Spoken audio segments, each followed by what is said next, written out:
Hello and welcome to the launch event for Bloomsbury History, Theory and Method.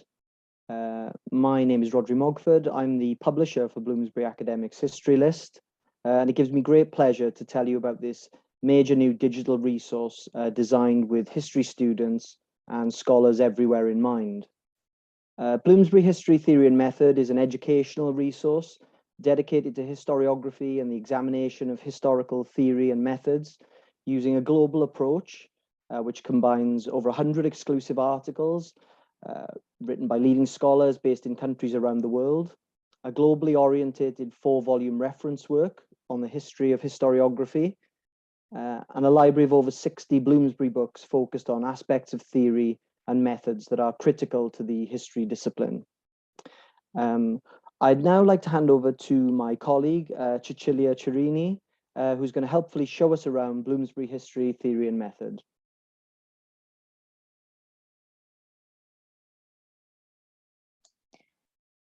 Thank you, Rhodri. I'm now going to share my screen.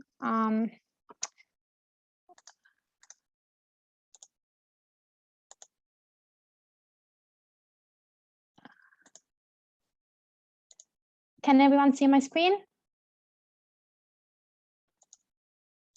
Okay. Thanks for joining, everyone, and welcome to Bloomsbury History, Theory and Method launch event. In this demo, I'm going to give you a quick walkthrough of Bloomsbury History, Theory and Method, highlighting what the resource offers and explaining how you can use our search and browse functionality.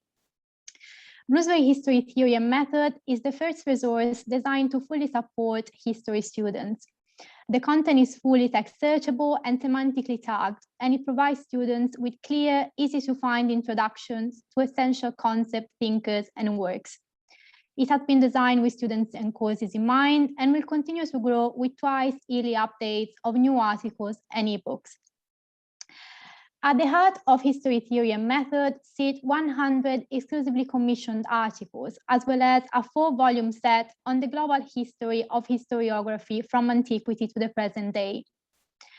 The articles cover a variety of subjects and are divided into 5 sections, each reflecting a different key area of study within the typical historiography curriculum. These areas are essays on theory, method, and historiography, key thinkers, using primary sources, key concepts, and classic texts in context. So each one of these 5 sections, as well as the 4 major reference volumes, are set out for users in these 6 homepage tiles with a hover state explaining the content. So selecting a section will take you to an alphabetical index of the articles contained within, which will continue to grow as the resource expands over the years to come. If we keep scrolling down on the homepage, we find 3 buttons allowing students to explore the platform with 3 of our taxonomy's categories: people, types of history, and topic. We have chosen these in particular because they represent great pedagogical starting points. If, for example, you click on types of history, to start with, you will access the browse page of all the types of history available on the site. Now I'm going to run you through an example of how to research a particular topic within the resource. I'm going to type political history in the search bar. And I can notice that I get 764 results. So I probably want to start with filtering this a little bit. And I can do that using our left-hand side bar, which lists all the content types available on the site, as well as all the taxonomy terms available. So let's say that I'm interested in key thinkers. I click into here and I get all the articles about a key thinker related to political history. So if I want to take a look at this Hegel article, so each article's category has been structured in a different way in order to better explain and highlight its content. At the top, users can find a table of contents which jumps into different sections of the articles. For example, in this case, we have an introduction to Hegel, a paragraph about his influences on political philosophy, and possible interpretations of his work. as well as a very useful link to related articles available on the site. So if I'm interested in this article about Marxist capital, I just click into here. These articles belong to the classic text in context section. And we can notice that it provides an introduction to the author and the text. Sorry, forgot to open this. A very useful work extract and an analysis of 3 important chapters. Or I can also further research this topic and take a look at this equality article, which belongs to the key concept content type. And I can see that it provides, again, an introduction to the concept, recent interpretation, and also, again, the very useful related article session. On the left-hand side bar, I can find all the tags which have been applied for indexing this article. And this session also drives the related content list. So if I want to further research, I can, for example, click into one of the ebooks. I am now on a chapter page of Barack Obama, American Historian. Bloomsbury History, Theory and Method has an excellent backlist of 61 ebooks dedicated to theory, method, and historiography. Our content is down here, divided in 2 pages to make the citation easier. Students can easily access the citation tool here, but also save, print, and share this chapter. As mentioned before, the resource offers 4 major reference works of historiography, covering the ancient and medieval eras, the Renaissance period through the 18th century, the rise of scientific history in the West, and new developments in worldwide historiography from the 90s to present day. Back to the homepage. We find at the end of the page the other pedagogical content types that the resource offers, an interactive timeline compiled by the editors, and a word map. We will be adding new lesson plans and other learning resources in future updates. The timeline is free to view and wants to be a pedagogical resource for history students. It is divided by centuries and provides links into the content relating to major world events, development in historiography, and all the key historians and work covered by the resource. This resource will continue to expand as more articles are added, and we believe this will serve as a viable tool for students and instructors to survey the wide range of content available to them. Finally, our word map is a nice interactive tool which allows students to dig into the different regions and really highlight the global scope of the content. You can click onto a particular country and be taken to the search result page. Back to our homepage, our feature content for launch is about why history matters, and we have also featured on the homepage carousel a note compiled by the editor, which works as a general introduction to the site. We have also provided here a link to the About the Content page, which provides a link to the What's Included page, illustrating what content the site provides. Here it's also possible to download the title list, and we also have librarian information about how to subscribe to the resource and how to promote it. We can also download MARC records from here, and it is worth highlighting that this resource meets the latest accessibility standards as it is explained in detail on our accessibility page here. This is the end of my demo. I will now pass it to Rhodri.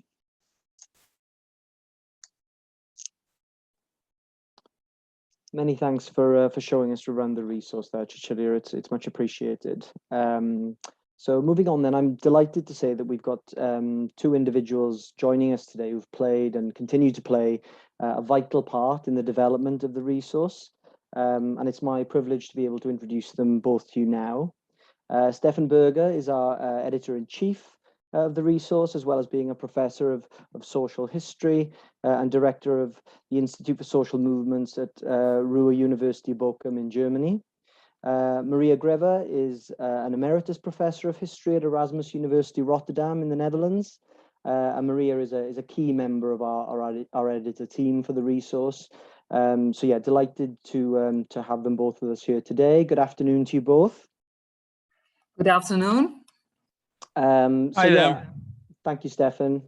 Thank you, Maria. So yeah, delighted to have them both here. They've both very kindly agreed to join us today and offer their thoughts as part of a two-person panel, both on the resource and some of the related issues around that. And I've no doubt it's going to be of great interest. So without further ado, I'll get into the questions and let Stefan and Maria do the talking. So. Maria, I might turn to you first. I mean, obviously, I'd like to get both your thoughts on the questions we sort of covered today. Be interested to get your thoughts on why you think diversity is so important, particularly to the study of history. Well, of course, that is a question which goes to the very heart of our discipline, the historical discipline.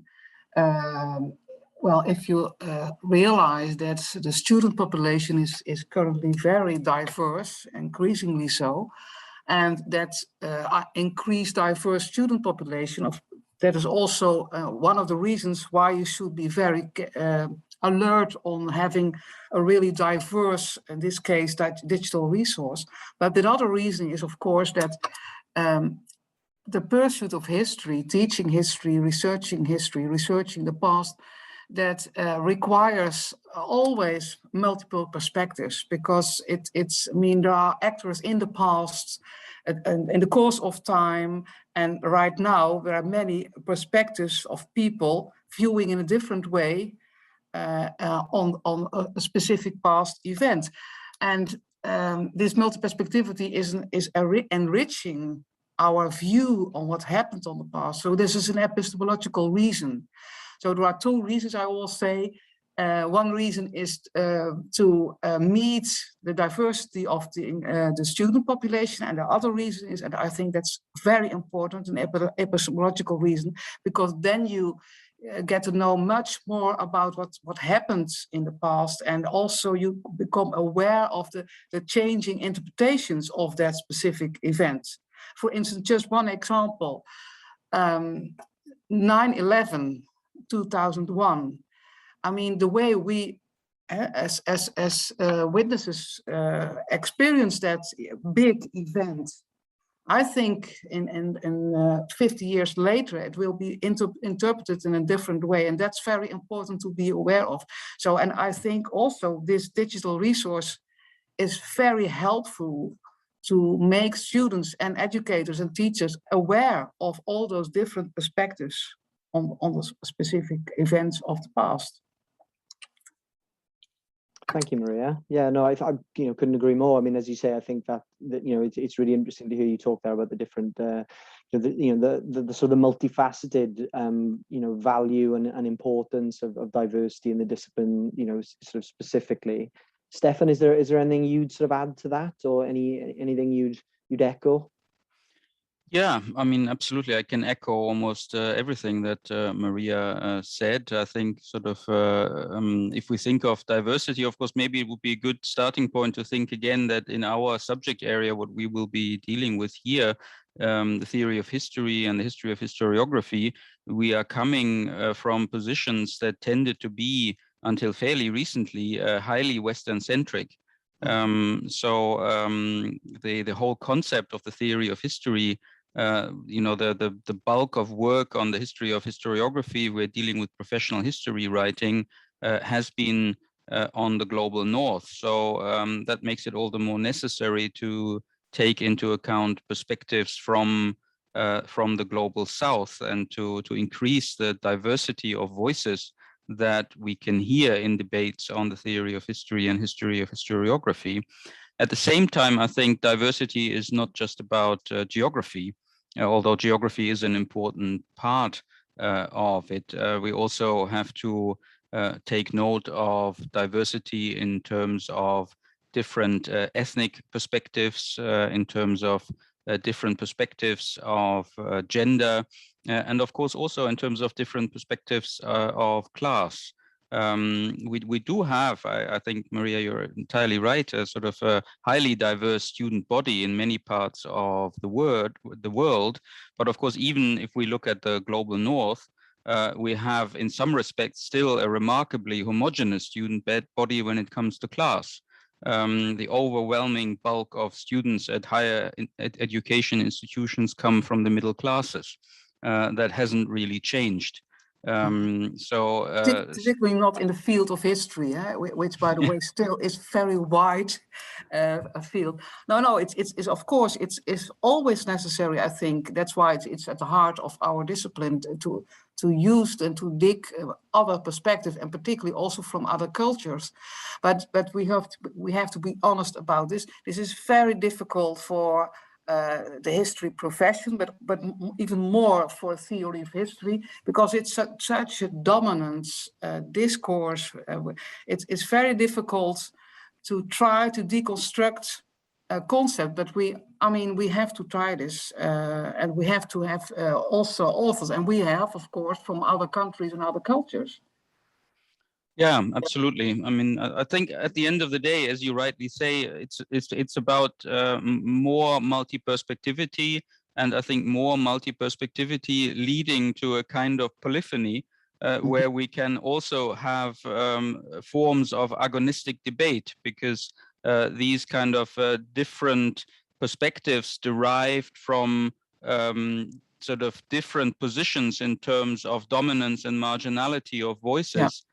Obviously also leads to questions of power. You know, who has the power to speak, and bringing in marginal voices certainly is something that, in conceptualizing the resource, we had very much in mind. Although I think it is very difficult. And then, of course, we also had the debate, and I hope no one minds me adding this, that of course in sort of producing a resource like that with the publisher, we also have the problem in terms of who has access to the resource, and that is also a question of diversity. You know, we can try very hard to get people from the global south and to get sort of a diverse range of voices into the resource, but if the only institutions who can buy this resource come from very privileged institutions in the global north, we would also in a way be shooting ourselves in the foot. So, you know, I think we need to think in terms of diversity, in terms of the voices that we present in the resource, but also in terms of how to make the resource accessible to the widest possible range of users. Absolutely right. Yeah. So, Rhodri. Yeah, no, I think yeah. I think, you know, you both sort of touched upon a lot of the key issues here, I think, and it's great, I think, for people to hear all this, because I think it gets to the heart of what, you know, both you and the rest of the team are striving for, as far as, you know, diversity in all its forms, and trying to you know, sort of lend a microphone to those voices that may not have been heard sort of historically. And then, as you say, accessibility, and trying to make this resource as widely available as we possibly can. So all of these things are kind of you know, fundamental to what we're trying to achieve with the resource. And yeah, as I say, I could leave you both talk on that point sort of for the rest of the afternoon quite happily. But if it's okay, I'd like to sort of move us on slightly now, I guess, and just thinking about the application of the resource, I suppose. And you know, we've talked a little bit about sort of students and student makeup in institutions and that kind of thing. Stefan, I'll turn to you first this time, if that's all right. I was just wondering, how do you envisage Bloomsbury History Theory and Method being integrated into a course or a syllabus, and, you know, sort of student use? Where do you see that kind of sort of finding its feet? Yeah, thanks, Rhodri. Well, you know, we certainly are hoping that it will be widely used on courses on the theory of history and history of historiography, which are, at least in the Anglo world, now part of almost every university curriculum, and also in many parts of continental Europe, but also elsewhere, we often have within the curriculum for history courses attention to the theory of history and the history of historiography. So we designed the resource with this in mind, and we commissioned articles that we hope will speak to some of the central concerns in those courses on the theory of history and historiography.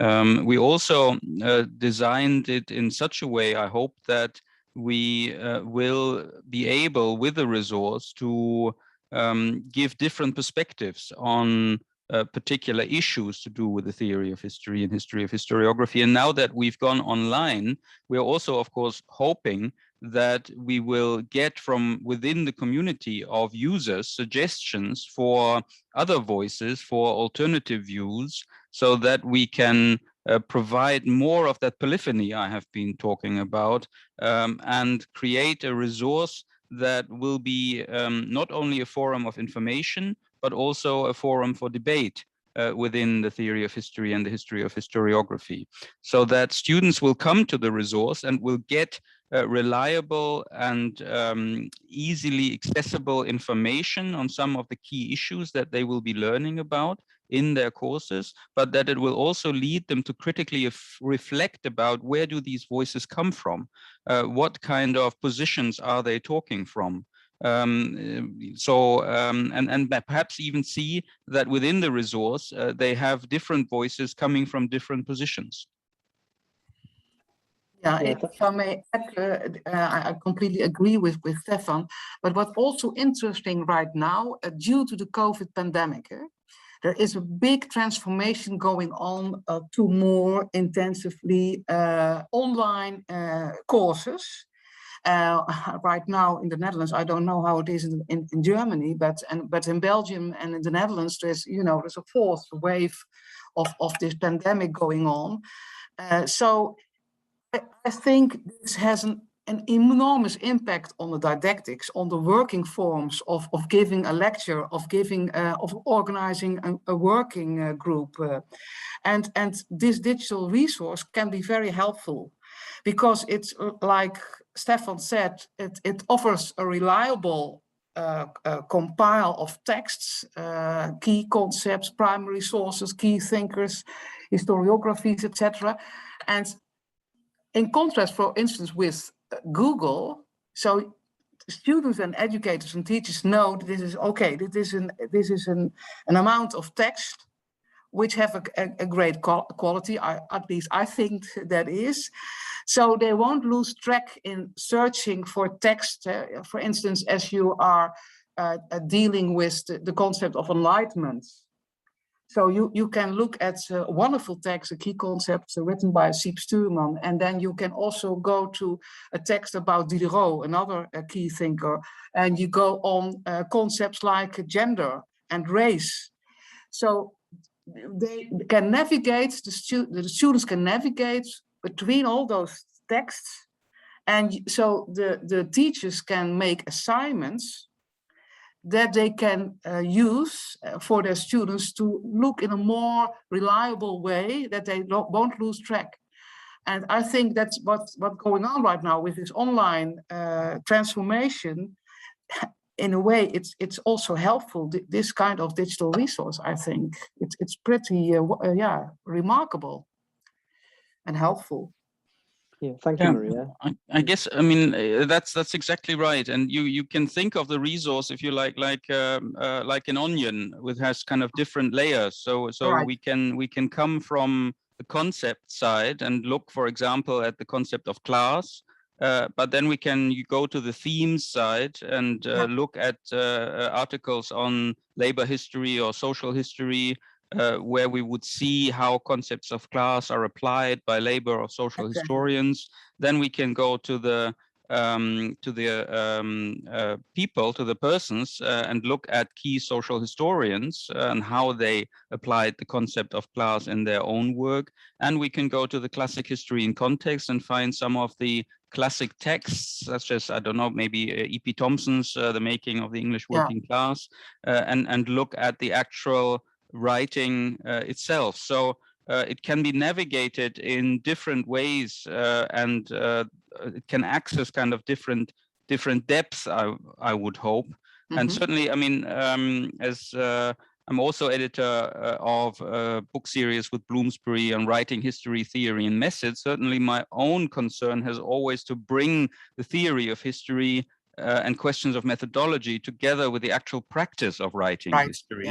Because having taught on these courses on the theory of history myself for many years, I'm acutely aware that, you know, the best students, they can write excellent essays on the theory of history, and then they will go away and they do what they often call kind of real history, and they will forget all about how the theory of history actually impacts the writing of history. So bringing the two together still seems to me a kind of urgent necessity in the training of future historians. Yeah, certainly. I agree completely. Yeah.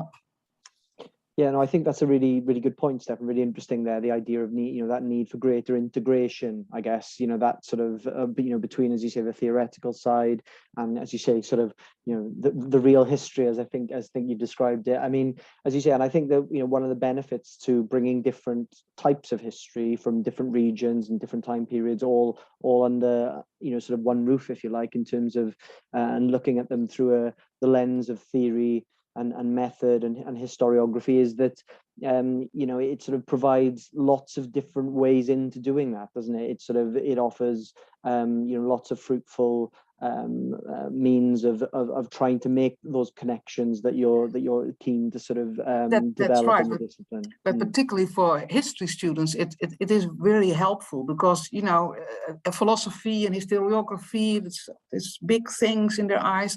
So they can try and to find more relevant and reliable texts in this digital resource. But by the way, this resource is also very useful for the humanities. It's for philosophy students, for sociology students, etc. But of course we have focused on history, but you know, it is also a kind of interdisciplinary digital resource. Am I right, Stefan? It's not only plain history. Well, we've certainly tried to reach out and to incorporate a range of different perspectives from the social sciences, from anthropology, from literature, so that we also are looking to provide an interface, because as all of these disciplines had a huge influence on the writing of history, and in turn, several of these disciplines have an acute historical edge, I think to provide in the resource a sense that history and the theory of history is not existing in a bubble of its own, but that it has links to a range of different disciplines. I mean, most of the theorists of history that have had a huge impact were not practicing historians, but probably philosophers. Or people coming from other disciplines than history. So in that sense, I think it's vital to look beyond history. Which, by the way, is characteristic for many historians, I have to confess. Okay, but I mean, we all use implicitly theoretical assumptions, of course, and that's also interesting of this digital resource. It's also making students and teachers and educators aware of the kind of theories you use, where either implicitly or explicitly.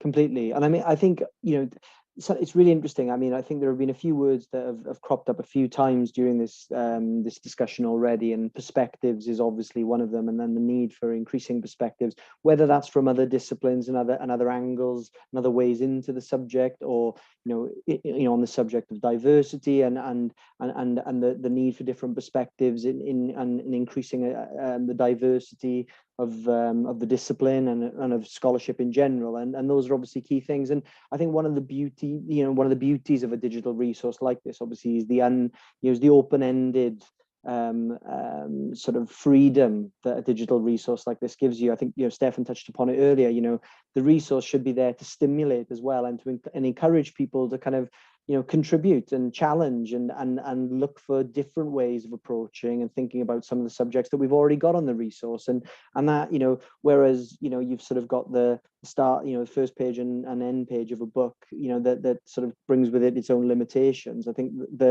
an area like this where the possibilities are endless, really does lend itself to a digital resource like this that can, strive for a kind of a global angle and strive for the most sort of, multi-perspectival kind of aspect that it possibly can. So I think that's certainly, as I'm sure we'll agree, part of the end goal with this resource, and it's something that we can continue to work on as the resource develops. I'll move things on slightly then, because I'm curious, because we've touched upon, as you say, some of the different sort of areas of the resource in in passing. If I was to ask you both what pieces of content on the platform in particular that you're most excited about personally, is there any particular? I mean, obviously, Maria, I suppose you point to your own section, so maybe Stefan is a bit more a bit more unbiased. But yeah, curious to know, whether it's within certain sections or a particular section as a whole. What really kind of is exciting you about the launch? I'm excited about most of the texts. I mean, I was really struck by the quality of the text. For instance, also there is a text on the key thinker Johan Huizinga, written by Wessel Krul, which is a wonderful text, very, very great and clear. And so that text refers, you can relate it to, for instance, the key concept experience. And you can relate it to a common key concept on play, and that's a wonderful combination of a key thinker and key concepts and approaches. And then what's also very exciting is the key concept on authority of the historian and popular culture, and then also immersive history, written by one of my colleagues in Rotterdam, Peter van der Heden. And it's also, so there are combinations, and the contents of those texts, they are very much based on recent research. Like a key concept that's coming on in the next section, the next year in spring, like pleasurescapes. It's also a very interesting concept, because it's a combination of how cities have their own entertainment parts and what the history behind is those parts, like ports in England or in the Netherlands or in southern parts of France. In the beginning, I thought pleasurescapes. What is pleasurescape?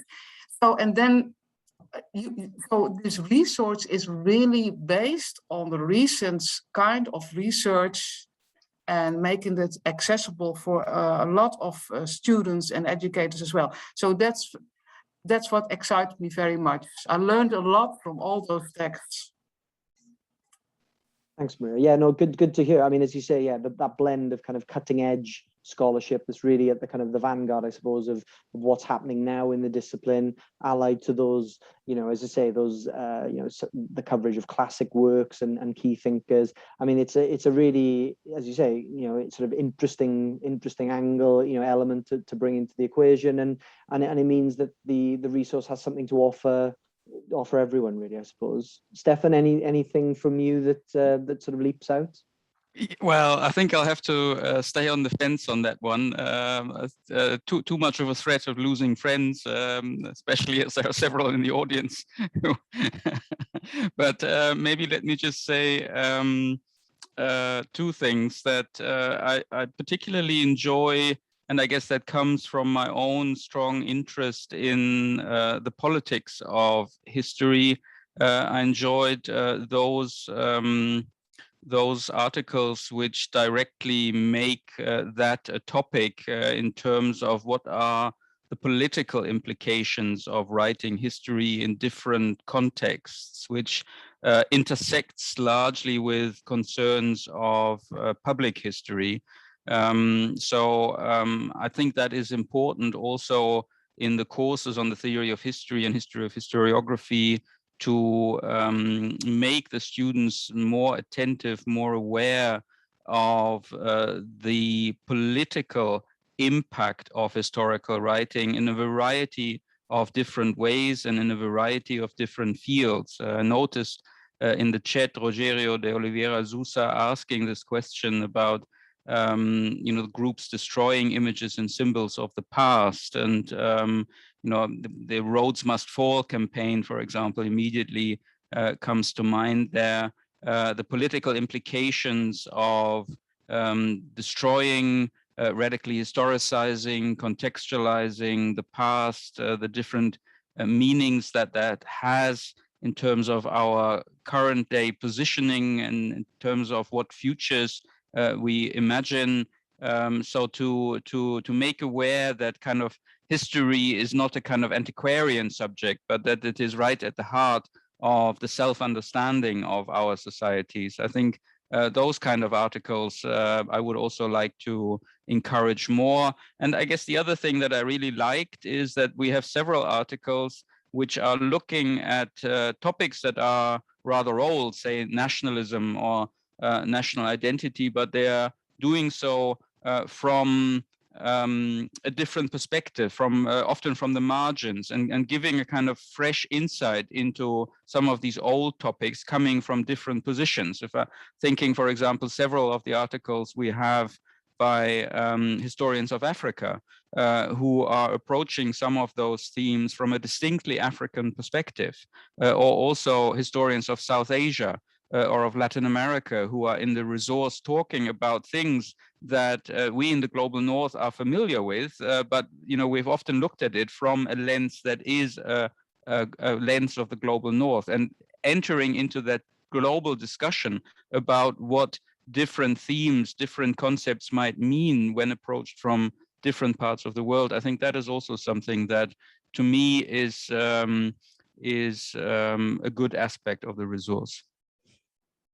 Great. Yeah, no, I couldn't agree more. As you say, it's really interesting to see how those, let's say, more traditional sort of areas and topics are being looked at, as you say, from a very different geographical perspective, and what that adds to the literature in that field.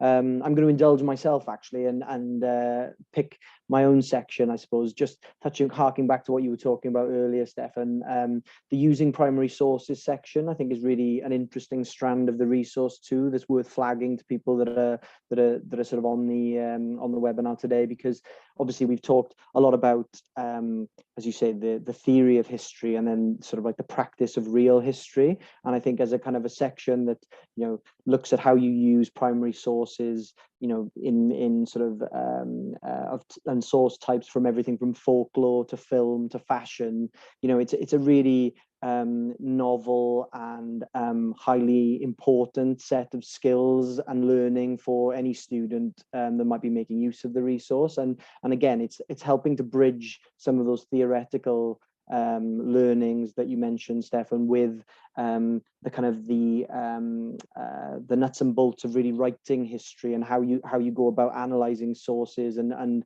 building a case in your writing. So I think it's worth flagging that.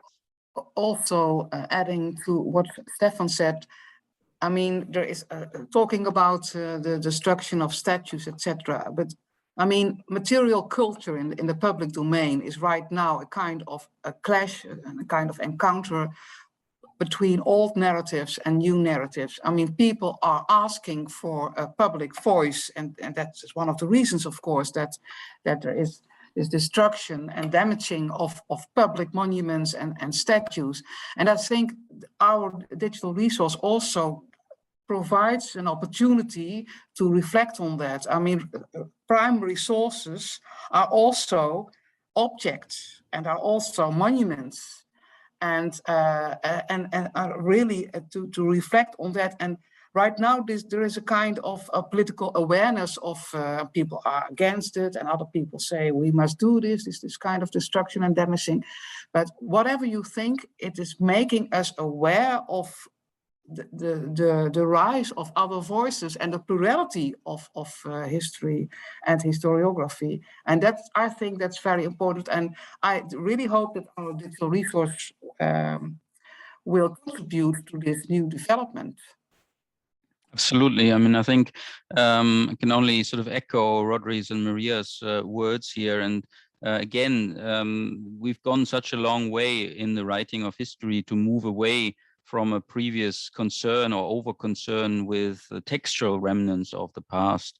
And especially when we look at the diverse sources and the section that we have in the resource on sources, I think are great examples of how we can increase the diversity of historical writing by taking into account a greater range of primary sources, greater range of material, visual material, but also objects. And that in turn then also creates new interfaces with other disciplines and other subject areas. I'm thinking of the article on museum objects and how museum objects can be very important resources for historical writing. There you have the interface with museology, with museum studies. So I think in that sense, heritage, of course, and heritage, absolutely, yes, yeah. So in that sense, I think it is really also contributing again to greater diversity. Absolutely. If I could sort of ask you for a few final thoughts, then both of you, if you don't mind. I guess it would be interesting, I think, for everyone that's joined us today, just to get a few thoughts on, firstly, why you thought it was important to contribute to this event, and offer your thoughts up today, and I guess the bigger question, and maybe the more significant one in relation to the resources, what kind of compelled you to become involved with the resource in the first place?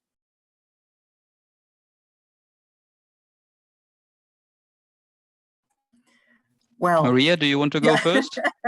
Well, Stefan, you asked me to join the team, and I mean, we have a wonderful team. It's really a pleasure to collaborate with every editor, and so for me, that's very important. Of course, history and theory and methods are part of my chair, and I wrote a lot about historiography and also about heritage and history education. So for me, it was no hesitation. Of course, I would like to join this team, and right now to talk about it with you all and to have this public launch. It's nice because how many years are we busy? 2 years, so now there's a kind of public explanation, a kind of public communication about it, which is nice. I mean, it's not like a book, but it's in the process of making this large digital resource, and I'm still very glad that I can join the team. Yeah, well, thanks, Maria, and I'm very glad that you are part of the team. I think why contribute to the event? Well, I think now that we are ready to launch the digital resource, I think it's clearly in everyone's interest to make it as widely known as possible. To ask the community of scholars who are interested in the theory of history and the history of historiography to use it, but also perhaps to think about to contribute to it. So what could they add to the resource that isn't already there, that is kind of new and fresh and interesting? So, I would urge everyone to contact us with ideas about articles that can enrich the resource further. So an event like this, a launch event, I think is an important way of saying, well, this is what we've got. This is what we want to achieve with it. But we can probably do better in the future. So if you have any ideas about how we can do better, then please contact us or contact us with new ideas.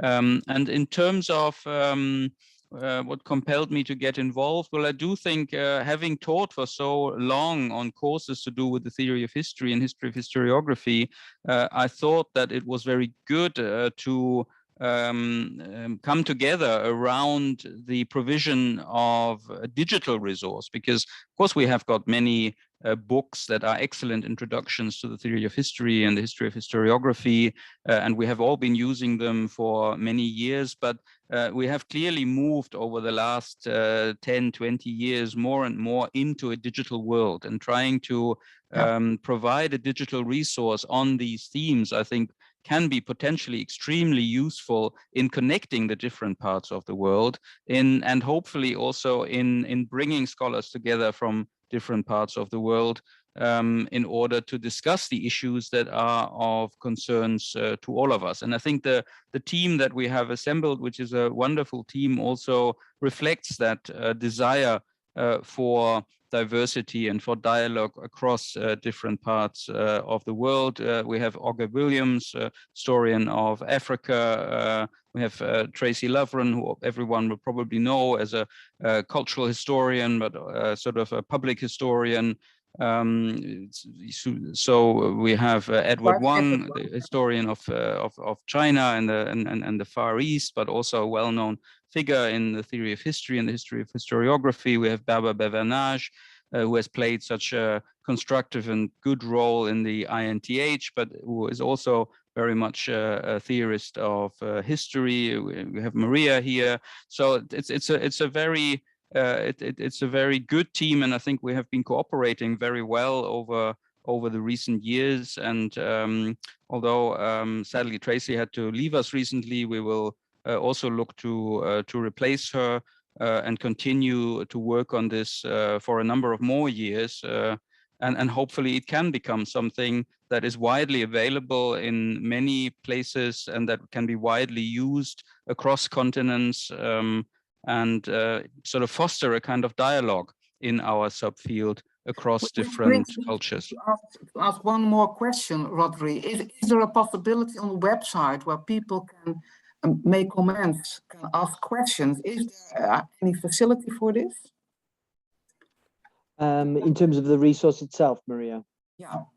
Yeah, I mean, I think there'll be a contact page on the resource. I think Jake might be able to add something in the comment box for us now, kind of confirming where exactly that might be. But yeah, I think either in terms of contacting, sort of using the contact page on the resource, or, obviously, particularly for everyone now involved on this call, I'm perhaps opening myself up here rather worryingly, given the number of people that have happily joined us. But if there is anything that you notice or that you want to kind of comment on, feel free to email me directly.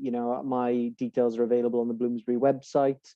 And you can contact me and reach out. I think as Stefan has mentioned, as Maria has mentioned, this is an ongoing, live, vibrant resource. We are interested in suggestions. We're interested in comments, feedback, contributions from anyone that wants to get involved. These are the sort of part of the message today, I guess, is to make that loud and clear. I mean, I want to thank you both really for not only for your really helpful and insightful comments today, which I think everyone's really enjoyed hearing, but also for all the tremendous work you've done on the resource to date. It's nice to be able to say that with an audience that can appreciate it, and obviously looking forward to continuing working with you both and the rest of the team as we move forward with what I must say is probably the highlight for me professionally is working on this resource, and long may it continue. So I'd also like to thank everyone who took the time to join us, and I'd ask you all to find out more about this teaching and learning tool. You can check it out on the website. Please be sure to contact the Bloomsbury Digital Resources team for a 30-day institutional trial. That'll be the best way of really getting a full flavor of what the resource has to offer. And you can find more information about this on our website or by following us on social media using the Twitter handle at Bloomsbury Digital. I'd like to thank you all again for joining us, and whatever your time zone, I hope you have a pleasant rest of the day, and look forward to hearing from anyone that wishes to get in touch in the future. Thanks again. Thanks very much to everyone, also from me. Have a good day wherever you are. Thank you very much, and also for all the messages. Thank you. And I see Lindsay Gibson also. Okay, wonderful. Yeah. Okay, bye-bye. Bye-bye.